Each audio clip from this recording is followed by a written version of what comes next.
the reason why I chose Spanish is because you didn't particularly need a specific degree to get into dental school. You just needed the credits, the coursework. Yes. And Spanish was a way to, number one, have fun, because, going to study abroad, learning a new language, that's just, so much fun. And then it was easier, all my colleagues that majored in biology or biochemistry, they were studying a little bit harder, and we were all learning the same things, but I was sort of learning a new skill. Yeah. Yeah. I like that, because I used to be that way. I used to think that I had to make it hard on myself. That was something I carried from my past. And I love what you just said. Make it easy. Yeah. Make it easy. Yeah. Like, do you know, I'll be 40 in September. I just learned that. Make it easy. Yeah. You're gonna jump through all the hoops of fire, bend over backwards, fight giants and lions and sharks. Why? Just do what you do well. And that was the thing. It was like, I remember sitting in the hospital bed after my devastating college withdrawal, because I was medically withdrawn. And I remember sitting there on the edge of the bed, and I've always had a very close and very deep connection with the divine. So I'm always speaking to the divine. It's part of my shaman work now. Shaman, prophet, oracle, seer, healer. I do those things. They help me work and deliver messages that the world needs to hear. And I'm rarely ever off. People are always like, how did you know I was going through this? It's because of the connection. But so I'm sitting on the edge of my hospital bed, and I'm crying, and I'm like, what am I going to do? Because this was my way out. And the divine said to me, you're going to look inside, and you are going to use what comes naturally to you. Yep. And that's when I was like, well, I'm pretty, and I can sing, and I can act. And, so I started thinking about these things, and I'm good with fashion. And I decided right there, I was like, I'm gonna go into entertainment.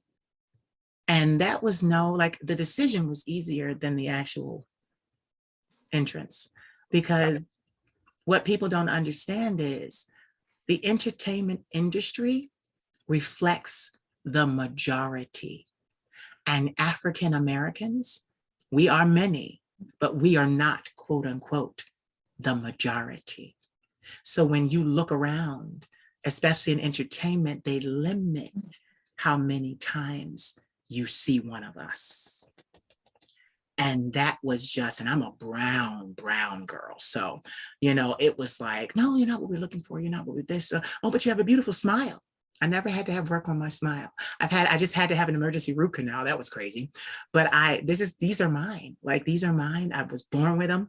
And they were like, oh, you have an amazing smile. Keep smiling. Maybe something will happen for you. That was kind of like the attitude. But no one would invest. No with a bow. Yeah, no with a bow. Oh, I like that. No with a bow. Yes, no one would invest. And that's what a lot of young people don't understand, that, you need financial backing. So I always urge, Doc, young people that come to me for guidance, because now I'm a mentor as well. And I'm pricey. So I make sure I give them what they need in one session, and then they call me back when they need it. And I usually have repeat customers, long-term repeat customers. But I tell them, you've got to have something to fall back on. And it's got to be good. I urge them to go to college. I urge them to learn a trade, something that they can hold in their hand and do. And that for a long time was a bone of contention with myself because of college, because it was like I was forced to come home and head back into the inner city because I couldn't afford the suburbs. And with my college experience, I had come out, so I was gay. So it was like my family's devout Christian, even though 4 of my uncles and aunts are gay and lesbian. They were born again and denying the flesh. And I was like, no, I'm gay, and this is going to help me. This is going to help me. I'm going into fashion. Everybody, we designers, models, like, we know what's going on. Yeah. So, but it was a lot and I had to take a lot of customer service jobs. And I was very upset about that. But it gave me humility. And as I look back in retrospect, it gave me empathy, because I see a lot of people that, you know, when I go to the store, I go and I make it my business to speak to the cashiers. Hi, how are you? How's your day? Thank you. You know, what time you get off? I always ask that question, what time you get off? Because that's like, they want to be released too, because they don't want to be there. So that's the easiest way to get them talking to me. So I'm like, what time you get off? And I say it just like that. And they're like, oh, I get out of here at 8. I'm like, well, it's 6. You got 2 hours. That's how I do it. And I'm like, well, you got it. You know, go ahead. 2 hours and then you're free. And what people don't understand about the way that our capitalist society is set up is that you are actually penalized for not having money. All of the hard workers, we are penalized for not having a silver spoon in our mouths. Everything is harder. Everything is pricey. It is not a bed of ease. And people do not understand that about our society. So fast forward, you get into school, you leave, you study abroad. What Spanish country did you go to? I was in Madrid, Spain, Buenos Aires, Argentina, Yeah, and Costa Rica, San Jose. Wow. Yeah. Okay, here comes the test, because I was pretty good at Spanish. I took honors Spanish. Okay. Here we go, Doc. Tell me. I'll give you an easy one. Okay.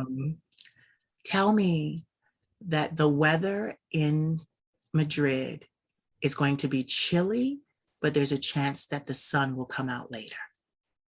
Oh my God. Exactly. All right. You have to conjugate those verbs. I don't use it every day now. Exactly. Do what you can.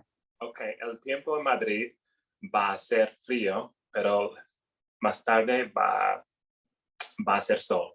Yeah. See? See, I like it. You clapping, you like, ooh.